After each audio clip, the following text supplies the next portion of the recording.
In today's episode, you want the price I told you the first time? Done. Late if you get here 1 hour early, late if you get here on time. Glorified manager wants job security. So let's get started. You want the price I told you the first time? Done. Obligatory on phone, sorry for formatting. I work at a family-owned video game store in a big shopping strip at the beach. We're 80% retro stuff, but we always take modern games and consoles because they move quick, especially these days. I'm working my Tuesday opening shift, going as slow as weekday mornings usually do, when one of my favorite regulars, an old gentleman that loves talking movies with me, and a woman, who I'll be referring to as Country Karen due to her accent, come into the store within a minute or so of each other. I say hi to the regular, Country Karen comes to the counter, I'll tell him I'll be back once I'm done, regular goes to check out our Blu-ray trades from the weekend. Country Karen starts to explain she bought 2 Switch lights for her nephews, not realizing they already had a regular Switch in the house. Says the kids lost the receipt, entirely her own fault for giving it to kids, so she can't return it, and wants to know what I can do for a cash trade-in. She seems a little frazzled, but I chalk it up to stress/annoyance at her situation, since she explained she just came in from being told no at Target. I take the Switch Lite and take it out the box. It's about as factory new as it gets, with only a small tear on the box, and a few kid-sized fingerprints on the screen I can wipe off. She says she just wants as much money back as she can at this point. I pull up the trade sheet to double-check our trade rates. A Switch Lite retails for $200. We normally sell used ones at $180, and give $100 store credit or $80 cash. Since this Switch Lite is basically factory new with the box, I decide to give her a bit of a deal. Well, normally Switch Lites only trade for $80 cash, but I can do $110 for this because it's a popular color and in really good condition with a box. KK, what? That's so low, GameStop has a promotion and will give me $140 for it. Can't you do any better? Normally we try to beat GameStop's everything by at least 15%, but being corporate with more employees and less stock per store they can get specials and promotions done we can't. Plus, we can only match them on trade value for newer consoles, due to the little profit we turn taking them at GameStop's prices. I explained this to Country Karen, and she goes from frazzled and a little impatient to, well, a Country Karen. KK, wow, I thought you guys would be better than GameStop since you're a small business, but if you're going to nick and dime me, I'll just go to them from now on. I audibly scoff at the woman's rudeness and tell her good luck, perk of working family-owned, I don't have to lie down and take shitty behavior. She gives me a nasty look, takes her Switch Lite back, and leaves the store. There's a couple in line behind her with a bag or 2 of game trades each by this point, so once she's gone I start helping them. Regular brings up a few of our movie trades, all 4 of us start talking movies while I get the games done. Mornings on weekdays usually aren't too bad, but for some reason I had a huge line of nothing but boxes of trade-ins per person coming while I was helping the first 2 guys out, and I was the only employee in the store that day. I finish the second person's trade and excuse myself from the movie talk to focus on powering through the new line of people. I'm about halfway done with the second box of absolute goldmine titles. SNES and Nintendo 64 games when Country Karen returns, looking very unhappy. I put on my best customer service smile and say welcome back. She ignores me, cuts past the rest of the line. KK, I need to trade this now. I have to pick my nephews up from daycare, and need the gas money. GameStop said their promotion is over. Sorry to hear that, but I've got other customers I'm helping right now. You'll have to get in line. KK, I said I need to trade this now, they're out soon and all this running around is going to make me late as it is. I look at gentleman I'm helping, who shrugs and says he doesn't mind, then at the 4 other people in line with boxes or bags of trades in hand, patiently waiting their turns. The next person in line is watching and giving Country Karen the audacity of this bitch face I've ever seen. Since it's one item and normally only takes a minute, I tell Country Karen fine, you'll ring her through quick. I suspend the current trade, take the light, double check it, then add it into the system and ask Country Karen for her ID, which she loudly sighs about and takes a minute digging through her purse to find. Next guy in line definitely isn't happy with her attitude, makes a comment to the woman he's with, that Country Karen, and I can't make out. Karen finally finds her ID and hands it over. I enter her info into our customer database, up the trade of the Switch Lite to $110, and tell her the total. Much to my surprise, she balks as if I've just pissed in her morning macchiato, and indignantly states, "KK, you told me 139.99 earlier. I want the money you said I'd get the first time I came in here." Me, "No ma'am, I said $110 because it's..." "KK, no, you told me 139.99. I want the money you said I'd get the first time, or there's going to be an issue." That's bullshit, since every single trade in our store rounds to a whole dollar amount, but Country Karen keeps insisting I told her what I'm assuming was the GameStop promotional trade price. At this point both I and the next guy in line are done with Country Karen.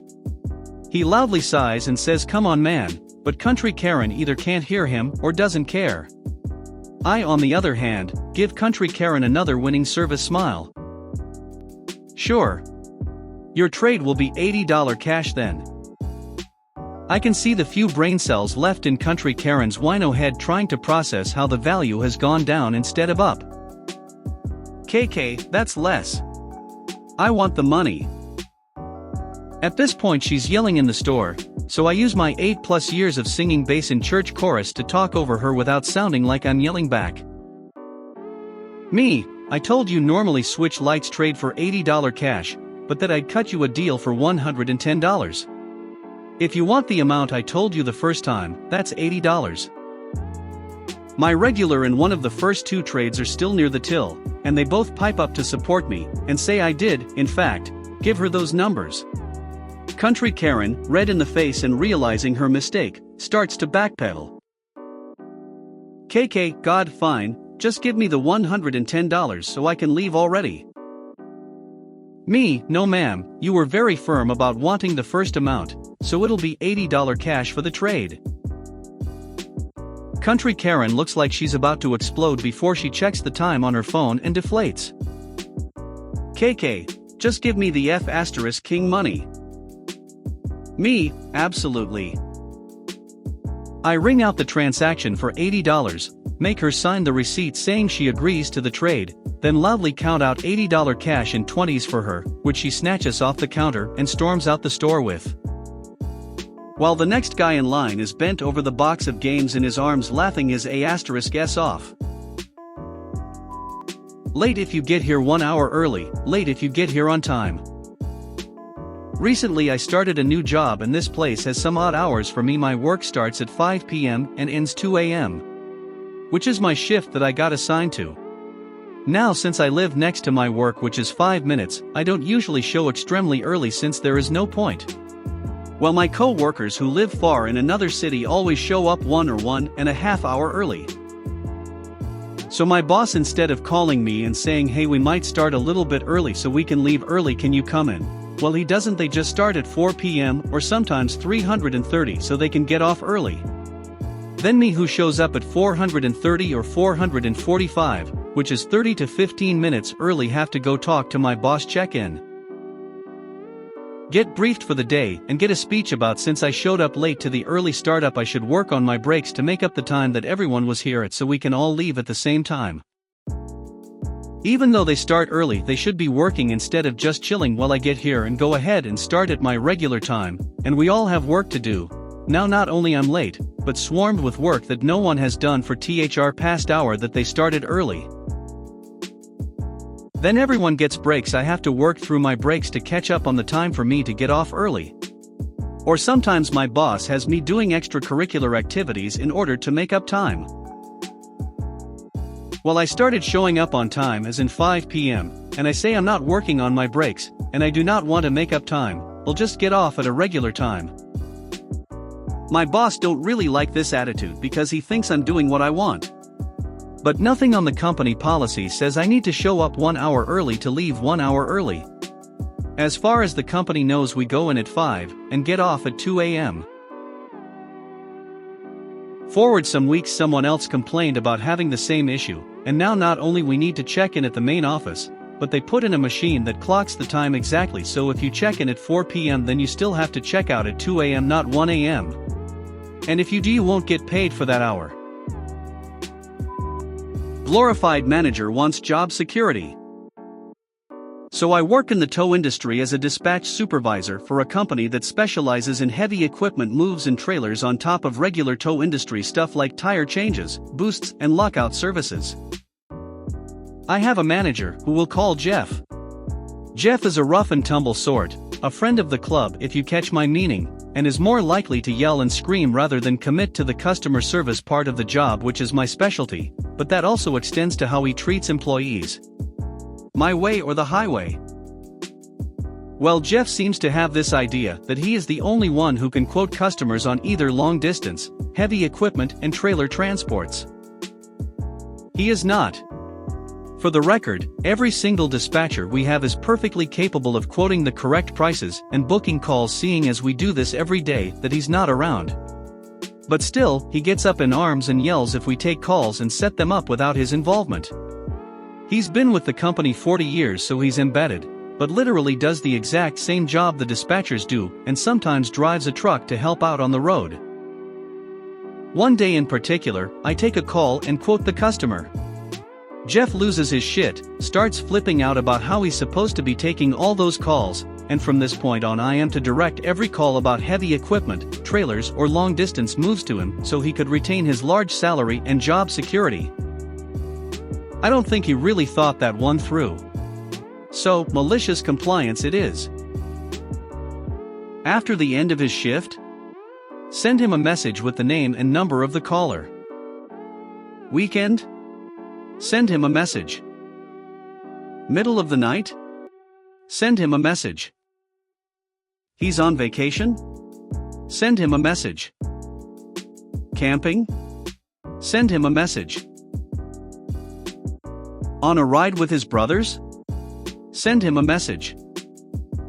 As one would imagine, he couldn't keep up with the demand, and as a result we started to lose sales, constantly forget things, and customers would go elsewhere. Eventually, the boss hears of it. He's normally a pretty hands-off type of boss. He signs the checks, sure, but most of the time he's out on his boat ignoring the world. Boss calls him in to find out why he's been so off, and manager attempts to throw me and my team under the bus. So I talk to the boss, explain exactly what was said. Thankfully, the boss has known him for 40 years and knows what he's like, so he understands completely and has a big chat with him about it. Result, he is no longer allowed to monopolize handling the calls for the lion's share of the business, and our team of experienced dispatchers now no longer have to involve him in every damn call for service. Jeff generally avoids me now at work. I'm fine with that. If you made it to the end of the video, thanks for watching. Don't forget to like, subscribe and share, and we will see you in the next video.